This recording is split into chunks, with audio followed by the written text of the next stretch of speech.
MP Gujarat border પર ખેલાયા દિલ ધડક દૃશ્યો। ભીલવામાં દારૂ ભરેલી ફોર વ્હીલ ગાડી પલટી।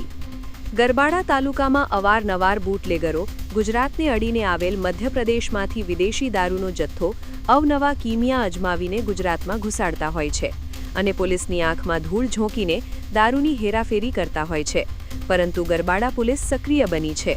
દાહોદ જિલ્લા પોલીસ વડા રવિરાજસિંહ જાડેજા અને ઇન્ચાર્જ ડીવાયએસપી જગદીશ ભંડારીના માર્ગદર્શન હેઠળ આવા હેરાફેરી કરતા બૂટલેગરોને ઝડપી પાડી જેલ ભેગા કરી રહી છે। ત્યારે ગરબાડા પોલીસે મધ્યપ્રદેશમાંથી ગુજરાતમાં દારૂ ઘુસાડતી ફોર વ્હીલર ક્રેટા ગાડીને ઊભી રાખવાનો પ્રયાસ કર્યો હતો, પરંતુ બૂટલેગરોએ ફિલ્મી ઢબે પોલીસને જોઈને ભાગવાનો પ્રયાસ કર્યો હતો।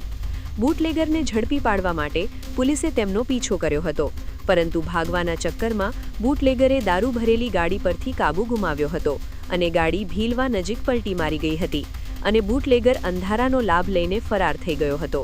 દારૂ ભરેલી ફોર વ્હીલર ક્રેટા ગાડીને જેસીબીની મદદથી પોલીસે ઊભી કરી હતી, જેમાં ગાડીનો કચ્ચર ઘાણ થઈ જવા પામ્યો હતો।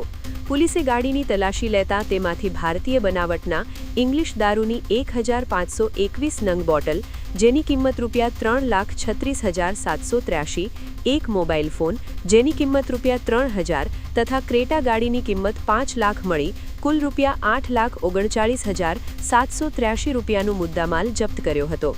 ઉલ્લેખનીય છે કે અવારનવાર બૂટલેગરો મધ્યપ્રદેશમાંથી ગુજરાતમાં વિદેશી દારૂનો જથ્થો ઘુસાડવાની ટેકનિક વાપરતા હોય છે, પરંતુ ગરબાડા પોલીસ સક્રિય બની છે। ગરબાડા પોલીસ મથકના પીઆઈ એસએમ રાદડિયાના માર્ગદર્શન હેઠળ પોલીસ આવા બૂટલેગરોને દારૂ સાથે ઝડપી પાડે છે અને જેલ ભેગા કરે છે। રિપોર્ટર રાહુલ ગારી।